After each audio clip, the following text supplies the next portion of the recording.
If we score the first goal in that game against Madrid, you know what I mean? If we score the first goal and go 1-0 up against Madrid, I'd be lying to you if I'd say that. I wouldn't then start thinking, oh, hello. This video is being brought to you with thanks to Surfshark. Surfshark is an app or browser extension that allows you to browse websites in other countries and keep you safe and secure from hackers. Surfshark allows you to virtually travel the world with just the tap of a finger. As an example, we here in Ireland can Afflix?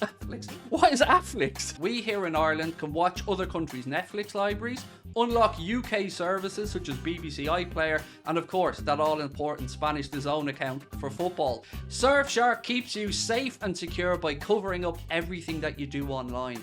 When your device connects to the internet, all this information is, in a way, blurred out. This is particularly effective when you're out and about on public Wi-Fi, maybe you're in college or at a cafe. It keeps your information safe and secure from hackers. With a Surfshark, just ask Surfshark. Just here, have a Surfshark. Johnny? Mildred, Surfsharks? Surfshark allow you to use unlimited devices on just one subscription, meaning if you so wish, you can grant access to your friends and family.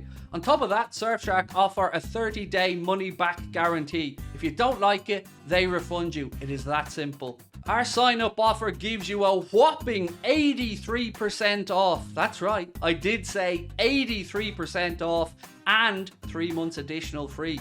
Simply scan the QR code on your screen right now or use the link in the description, putting in the code Anfield Agenda at checkout.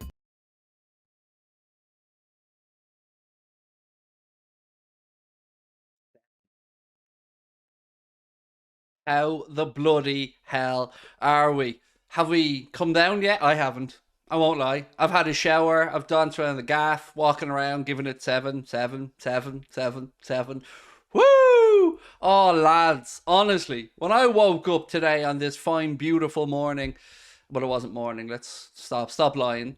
I did not think that I would be sitting here this evening chatting with you good folks about Liverpool whooping Manchester United by 7 goals to 0. Football is beautiful. It is beautiful. Where do you go with this? Like, the biggest defeat in Manchester United's club history, I believe. 7-0 at Anfield, and we're out of form. At half time, I thought, all right, 1-0 up. We're doing all right here. Let's go out second half, try and get the second goal. And even then, I'm thinking 2-0 if you get that, you know, just be comfortable. You know, nothing stupid. Did not see. Honestly, I have to say, I didn't see United capitulating like they did. And I'm sure that sent a shockwave through their fan base. I see Sean's gracious enough to be in the chat. Thank you, Sean, for being in, mate. Fair play to you. Again, Sean taking it like a champ, which is why he is part of our community, because he can give it and he can take it, and we appreciate that, Sean. But yeah, I didn't see this coming. Like, didn't see that capitulation from that United team. But I'm very glad it happened. You know, look, United fans, as gracious as you all have been in defeat, and fair play to you, I mean that sincerely. The ones in our community anyway. You know, you've taken your licking like a champ. But how do you feel about that, honestly? Because I know how angry I felt at the capitulation against Real Madrid for us, and it really got to me. Like, I couldn't believe what I was seeing unfold. 7-0, like that is all kinds of worrying for United fans. But it is, look, you couldn't make a better afternoon for us. You just couldn't make a better afternoon. 2 goals from Mo. He breaks the record to become Liverpool's highest ever Premier League goal scorer, surpassing Robbie Fowler. Then we've got 2 goals for Cody Gakpo. What an afternoon for him. 2 goals for Darwin Núñez, 2 wonderful headed goals. And then just to finish it all off, we got a Bobby Firmino 7th. I mean, as the old saying goes, if Carlsberg made whatever, this is going to be it, isn't it? You know what? I was watching Roy Keane, and Roy Keane he really is just a fair weather merchant, isn't he? Like, whatever way the winds are blowing, that's where Keane is. 2 weeks ago, they were back. Ten Hag was a genius. This United team had something about them. Casemiro was a world leader, which he is, to be fair. Casemiro's a wonderful footballer. But today it was all like, this isn't good enough for Manchester United. These players need to ask themselves questions, yada, yada, yada. Nothing really changed other than you got a whooping today. Look, I'm not going to sit here and say it isn't satisfying after listening all week to Casemiro this, Ten Hag that, Rashford this. It seemed like Liverpool had been forgotten about in the build-up to this game in the media. I was reading Sky Sports app, and it was just article after article after article about United. Are they back? How special they are? Casemiro, Rashford, yada yada yada. And I was like, okay, fair enough. But like, we're no mugs. Did I think we were going to win that game today by that margin? No, of course I didn't. Um, but I'll never forget it. Ever. Ever. Ever. The Andy said, Craig, what an absolute disgrace Fernandes was. Yes, absolutely. And to be fair, I've seen a lot of United fans calling out Bruno Fernandes for his acceptance of his fate, for his cowardice, for his disappearing act. He was nowhere. He just whinged, cried, and rolled around and was nowhere to be seen. So that's a worrying sign when your captain's doing that, right? Bruno asking to be taken off was disgraceful. Was he? I didn't see that, Sean. Now, that's shocking, right? If Bruno asked to be taken off, that is shocking. Never thought that 5-0 at Old Trafford would be topped. Hannah, I won't lie to you, mate. I never ever thought that 5-0 at Old Trafford would be topped either. But then again, I never thought that was a 4-1. We beat them at Old Trafford. At one point, I never thought that was going to be topped. And I want to say as well, that referee today was a disgrace. An absolute disgrace. We won that match comfortably and it didn't impact the result. But he was a disgrace. The amount of blatant, clear, obvious fouls and yellows that he wasn't given today was an absolute disgrace. And again, I hope the PGMOL, Howard Webb, look at this and realise that he offered no protection to Mohamed Salah, ever.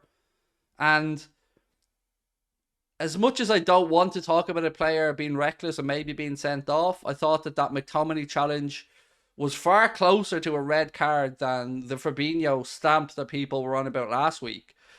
But either way, I never want to advocate for a player being sent off. But I do want to point out that even though we won 7-0, I think that referee was awful. Awful. After tonight's performance, Klopp must play Gakpo left wing, Nunes striker. I'm confused. They played it the other way around tonight and they all scored. Oh, look, I don't care where he plays. I'm just delighted that is going to give Cody Gakpo tremendous confidence because he took his goals like a seasoned striker. It was very, very, very refreshing and promising to see the way Cody Gakpo handled himself in those moments. The first finish was exquisite. The second one even better. Just brilliant from Cody. Yeah, delighted for the lad. Bellingham will see this game and think, well, look, to be fair, Bellingham could have looked at that Real Madrid game and thought, I'm not going near there. But hopefully, if he had any little lingering negativity, that result today will show him what we're capable of. And this is us having a fairly average midfield. Because let's be honest, today we all thought that the midfield was going to be an area we could potentially have been overrun in. You know, it's no exaggeration to say that United's midfield has been very good. But today, we went out there and I don't think Henderson played his best game, but I do think that Fabinho was better. I think that Harvey Elliott came in for criticism that I don't think he deserved. I thought Harvey Elliott was all over the pitch today, picking up pockets of space. Yes, there was that mishit pass in the first half cross field that almost gave United a chance, or did give them a chance, but these are just great learning moments. And to see Bajcetic as well brushing off Fernandes at the end of the game was one of my favourite moments. Salah looked like he looked like he was at it. He looked like he was enjoying it. And of course, this is what I hate, by the way. I went on to look at the comments of the match reaction, right? And there were loads of people, of course, hundreds and hundreds of people just celebrating the result and talking about the goals and saying how amazing it was. And then, of course, there's the Mohamed Salah fanboy who's in the chat saying, I hope you're ashamed of yourself. You don't deserve Mohamed Salah. Where's the appreciation after today? And I'm thinking to myself, dude, Salah was brilliant today, as was everybody else. And they all got huge scores. And they all got celebrated and lauded for the performances. These people just do my head in. They do my head in. They ignored everybody else out there in the Liverpool shirt and only came on to have a pop after a 7-0 win. I don't get it. It's weird people, like, weird. Craig, fancy watching the film 7 later? I might do, David. Does anybody know how many chicken strippers you're getting a portion from Domino's? 7. Oh, 7, is it? 7, 7, 7, 7, 7. How did that happen? How did it go from 1-0 at half time to 7-0? It is genuinely astonishing. Imagine we play like this today against Madrid. Oh, Alfie, I can't lie to you, mate. I said to Connor earlier on today, if we score the first goal in that game against Madrid, you know what I mean? If we score the first goal and go 1-0 up against Madrid, I'd be lying to you if I'd say that I wouldn't then start thinking, oh, hello, is this on? Is this possible? I don't give us a chance now. I really don't. But if we go over there and score the first, then I don't know.